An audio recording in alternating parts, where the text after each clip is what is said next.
What is a presentation? The whole purpose of a presentation is to give you time to build trust, to build confidence, to build clarity, and helping them make a decision. So when I'm going over the information or I'm going over the numbers, what am I doing? I'm building trust, I'm building confidence in them, I'm helping them create clarity so they can see better, because when they have trust, confidence, and clarity, what are they going to do? They make a decision. Most people that when they don't make a decision, it's not because they don't like you, it's not because you're a bad person, it's not because solar is a bad idea. You probably walk out of that room thinking, oh, they didn't like the numbers or the price wasn't good. But it's never because of price. It's never price. It's always because of one of these things. They have to obviously trust a few things. What's the first thing they need to trust? They need to trust you, then they need to trust the what? The product. The product, then they have to trust what? The company. The company. Now it's very easy to trust the company. Why? 5-star reviews, good information, good pictures, whatever. That's already, okay, great. Company's been around for many years, awesome. When it comes to the product, that's why you go through certain conversations about the product to help them build belief in the product that's going to help them get what they want. And then the last one, which should be very easy, but most people have a very difficult time, is selling yourself, right? Selling that you are the person to do business with. Like, why do most people choose you versus choosing another company? It's not because of price. And if it's because of price, you have not done enough time, you haven't built enough value on yourself, because price should never be a reason why somebody does business with you. Every time I do presentations and anything, I always tell you, want cheaper, there's cheaper out there. You want more expensive, there's more expensive out there. I am not the most cheapest, I am not the most expensive, but I'm the best of the best, right? So who would you rather go with? Would you rather go with the cheapest product, the most expensive product, or the best product? Which one sounds better? Which one is better? The best. When you say the best, it could be the best price, it could be the best product, it could be the whole package as the best. Why do people buy Hondas? Because they're the best for what they have available for them. If the person doesn't have the right budget, right? If they don't have, let's say, $100,000 or a great credit, they're not going to be able to get that Mercedes or BMW, right? Does that mean that price is the only? No, it has nothing to do with price. It has everything to do with what they actually want and what they need. So they have to have trust in you, the product, and the company.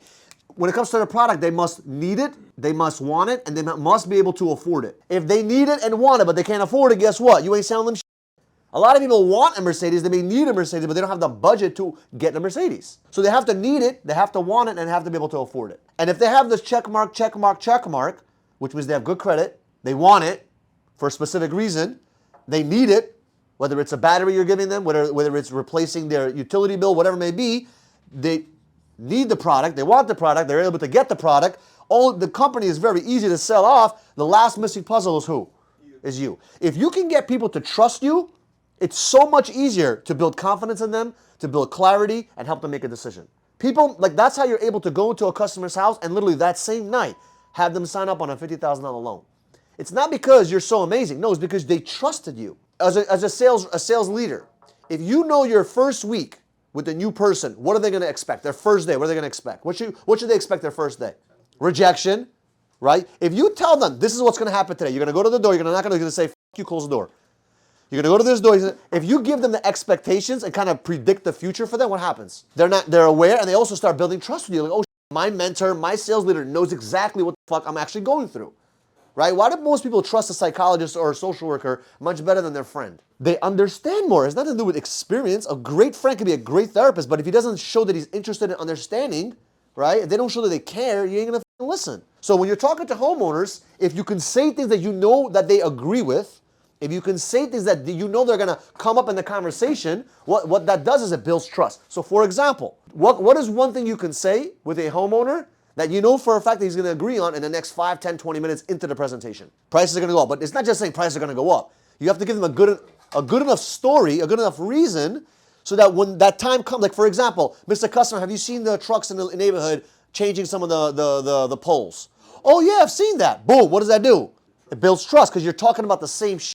You're showing them that you're not just trying to shove a product down their throat, you're building the expectation, right? So everything is about pre-framing and expectations. If you can give them the right expectations and this happens, like for example, like you're talking to a customer, you know he's going to shop around. Mr. Customer, I already know what's going to happen.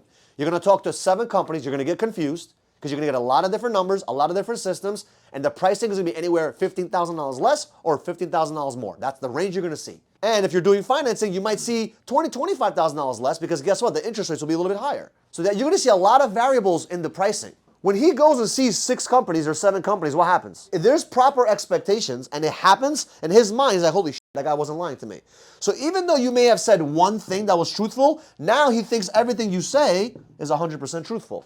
which should be the case, right? If they find you lying to them about one lie, what happens? What do they think? 100% you're a fucking liar. So it's the same concept. So you need to make sure that everything you tell them is 100% truthful, because that one thing they check and verify, guess what happens? Boom, they trust everything you said. They're testing you. People are testing you to see if they can trust you. Mr. Customer, you're going to make a decision today. Don't be afraid to say that to customers. Like, do not be afraid. Don't be afraid about it, because sometimes people are afraid of saying their intentions because they're like, oh, I don't want to kind of get the customer on the wrong foot. No, it actually helps them to make a decision at the end. Mr. Customer, you're going to make a decision today. There's two decisions that you have. Number one is you do nothing. And if you do nothing, your current situation stays the same, and eventually you will see the repercussions of that. That's option number one. Option number two is you're going to go solar, and we're going to help you with that process. We're going to get you some paperwork taken care of. We're going to go through some numbers, take care of some paperwork, and get you through that application process. But there's two decisions you're going to make, and either or is what? Is fine with me. There's always a cost of doing nothing, and there's always a cost of doing something. Are you okay with that? I got to get their agreement. Why? Because I am not wasting my 30, 40 minutes talking about something if they don't understand that by the time I'm done, I'm expecting them to make a decision. There's nothing to think about. By the time I'm done, you're going to either say yay or nay, because I'm giving you all the information that there's possibly that there is.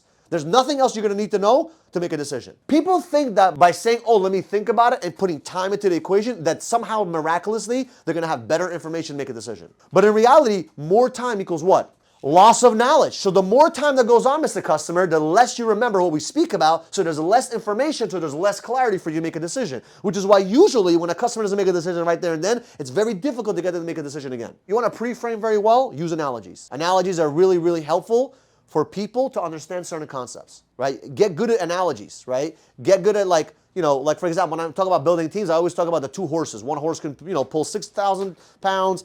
One horse can put 6,000 pounds, but two together can pull, 30,000 pounds. That's an analogy, right? Use analogy as much as you can. And if you don't have any analogies, make a list of them. Build it out. Write it down. Get a couple of stories that you can for certain slides so you know exactly what the hell you're talking about. Analogies help customers see a bigger picture. And you're also selling them an idea without you selling them an idea. The story or the analogy is selling that idea. They have to know that they got to trust who? They got to trust me. What other concept they need to understand? Prices are going up.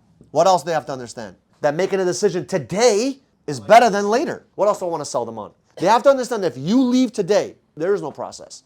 Because they trust you so much, there's nobody that can compete with you, right? They got to feel you, man. They got to feel you. I'm not talking about going crazy with energy. I'm saying they got to feel you. You're the only expert in the industry they want to do business with. I'll give you guys an example. If you had Michael Jordan willing to train you, and he's like, listen, at the end of this conversation, you're going to make a decision. Either get trained by me or go get trained by someone else. You're going to make a decision today. You got to do it today. If you don't do it today, I'm out. I'm going to pick someone else. Guess what happens? Are you going to make a decision with him or not? You might, if you want to, depending on the situation. You got to be Michael Jordan in your industry. Do they feel like you're Michael Jordan, or do they feel like you're just another solar guy? When people sign up with you, that means they chose you. Remember that. They didn't choose your product. They chose you. People don't do business with papers. People do business with people. That's why it's so amazing. When I used to go knock on the doors, if I cannot close a deal, I told my buddy, yo, close it. He would close them because they didn't like me for whatever reason. Sometimes they wouldn't like him, and I would sign them up.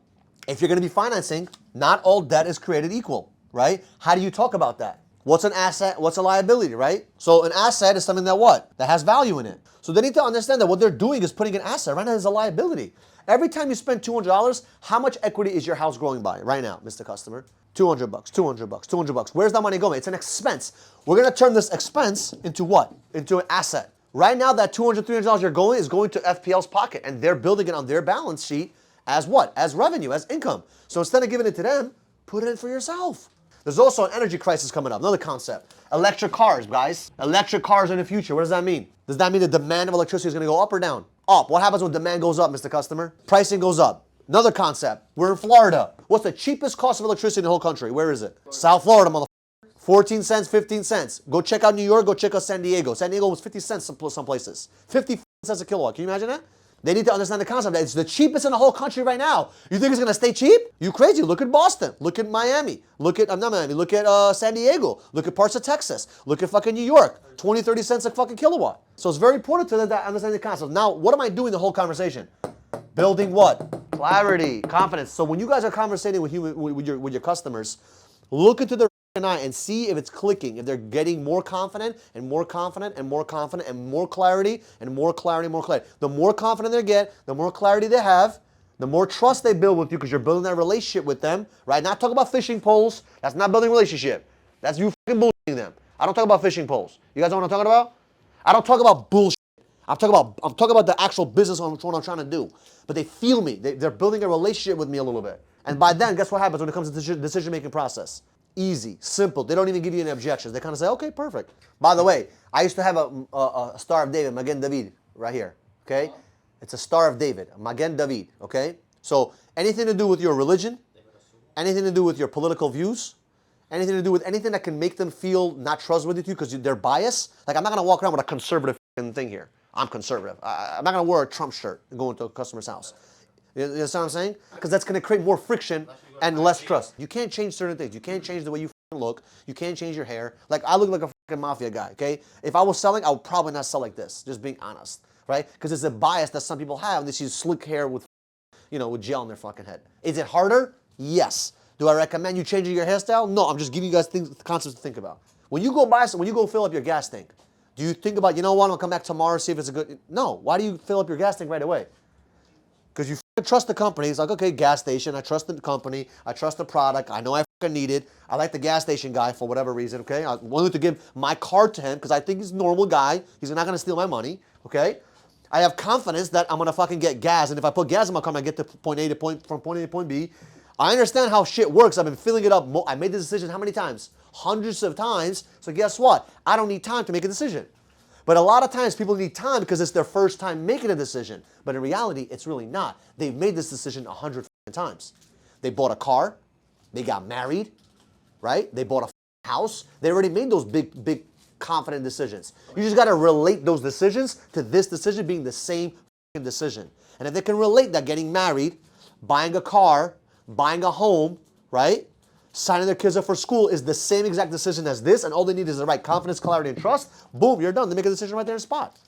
So just help them understand. You're connecting the decision that they made with buying a house as being an amazing decision. This is the same. It's just a smaller decision. So it's going to be just as amazing. That's the reason. You're just comparing their old decision-making processes to today. How do you sign up a customer? This is their skepticism.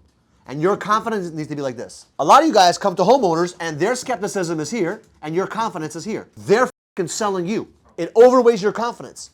There's not one fucking human being on this planet that will convince me that going with the utility company is much better than solar. Once you get good at increasing your conviction and your confidence and your clarity, right? Remember, your confidence, your clarity, you need to trust your fucking self. Question is, the same thing you expect of your customers, do you expect it of yourself? That's the question you need to ask yourself. Do you trust yourself? Do you trust the product? Do you think that people need it, want it, and they can afford it? Do you trust the company you do business with? All human beings make decisions when they feel confident and have clarity and they trust the process, trust the person, and trust the company. So what you need to do is fill yourselves up and get that done. And when you do it yourself, it's so easy to sign the dotted lines. Once again, last thing. You think girls go out with guys that are because they're hot or tall or have money? Has nothing to do with that. They go out with people that have what? Confidence. They love that shit. Women love confident men. Oh, how you doing? Can I get your... Money does not make a difference. It's in your head. It's in your head. I had a Ford Escort, two-tone, green, and rust in the back. And I still got girls. And that backseat was broken. If you like this kind of content, do me a solid. Subscribe to the channel. We'll see you guys in the next video.